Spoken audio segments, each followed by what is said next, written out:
Asking Alexandria, Chapter 6. 5 years later. As she walked out of prison, with every step she took, she didn't look back, not even once. She was given her belongings she had when she walked in. She took out her phone and looked at it. There was nothing good. All her texts said the same thing. I'm glad you're in jail, you filthy whore. Or, the world needs less people like you. The voicemail said the same thing. Not one call or text that said, I miss you, or can't wait till you get out. She had never felt this alone. She sighed and put her phone in her pocket and headed back to what she called a home. She was just a block away when she noticed a guy. He had long brown hair. He had black shaded sunglasses on, spider-eye piercing. He wore black jeans and had a black muscle shirt on. She kept walking, getting closer to the guy. When she passed him, he looked at her and stated her name in question. Alexandria? She turned around and studied the man as he walked towards her. Yes, that's me. He stood only a couple of feet away and took off his sunglasses to reveal that it was Ben Bruce. Ben, the one she came slightly to know before she was thrown in jail. She looked at her. Oh, gosh. She looked at him in shock. What was he doing here, so close to her home, if she still had a home? Were you released? He asked. She nodded, still quite in shock, but decided to ask the one question that was on her mind. What are you doing here? He pointed to a female not far from them. She was searching something in a red car. Is she my wife? A sense of shock went through Alexandria. How much had she missed in the last 5 years? Obviously, a lot, if Ben had gotten married.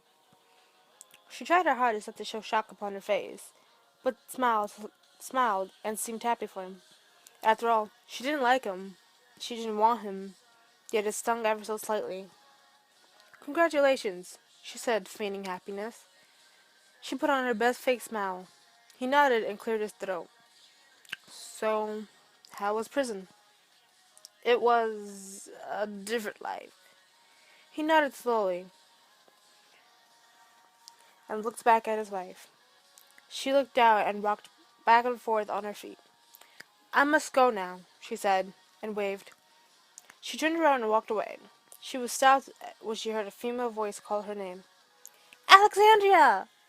She turned around to see the one person who caused all of this, Violet. Alexandria stood there with an expressionless face. Violet ran over to her, squeezing her in a hug. Alexandria did not hug her back. I heard what happened to you, and I am so sorry, Violet said. How can you be sorry if you caused all this? Violet stared at her blankly. Caused what? She acted as if she didn't know what she was talking about. Really? You're gonna act like you don't know what I'm talking about? She said. Are you saying I caused you to go to jail? She turned around and looked at Ben. Obviously he hasn't told you. Told me what? That I found out it was Paul who sent you those files. Who sent the files to the police. He was the one who took my phone and texted you. As soon as I found out he was the reason behind all of this, I left him. Alexandria stared at Violet for quite some time. And how did this, she pointed between Ben and Violet, happen? She finished. He was there for me when I needed him, and after a while, I guess things just clicked. Alexandria wasn't jealous that she was with the Ben Brute, but she had felt like she'd been replaced now, and that Violet wouldn't need her anymore. Like the useless waste she was. She would be thrown away once again. She sighed and nodded, and ran her hands through her now dark brown hair, which she needed to re-dye. It's okay. I'm going home now. Home. It wasn't much of a home, more like a house that she was in.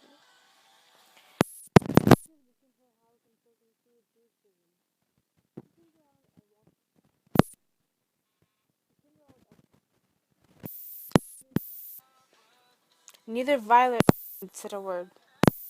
She prayed that her parents had left. When she reached her house, it was clear. She opened the door. It was unlocked, just like it always had been left. She walked up the stairs, which were slightly stained with blood, her blood, and made her way into her room.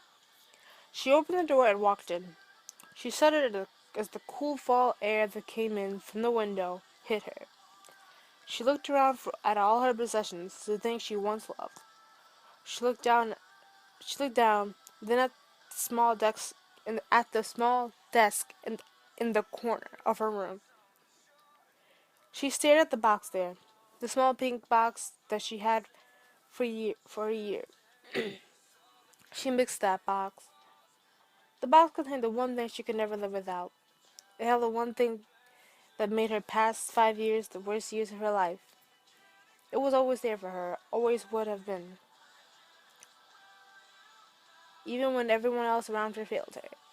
She walked over towards it and opened it up, and inside were two razors, one of medium-sized length and one not too small. Inside is a teeny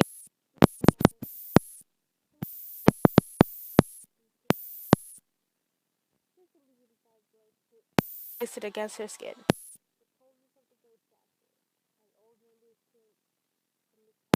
All came back to her. As soon as the door, she dropped the blade as she was taken away from the memories and jolted into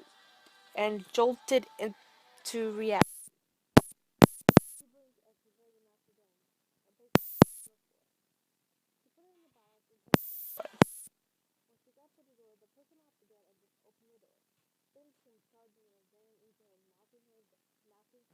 The box out of her hand. Ben? She asked, as she bent down quickly to pick up the blades. He watched her do so, but his stare was more like a glare.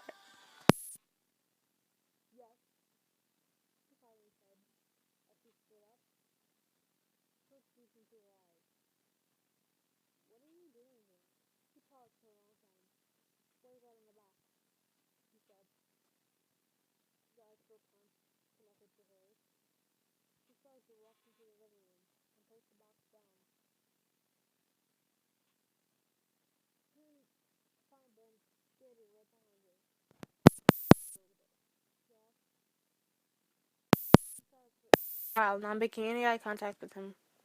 I'm not stupid.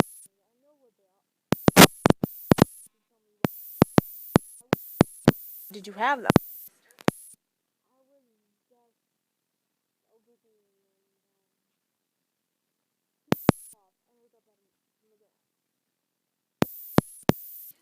What are you doing here? Shouldn't you be with your wife?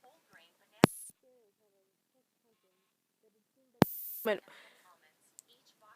that it seemed like in that moment the world froze around them. Ben ran his fingers through his hair and sighed. Should be, he said, but I'm not. Then why are you here? Exactly.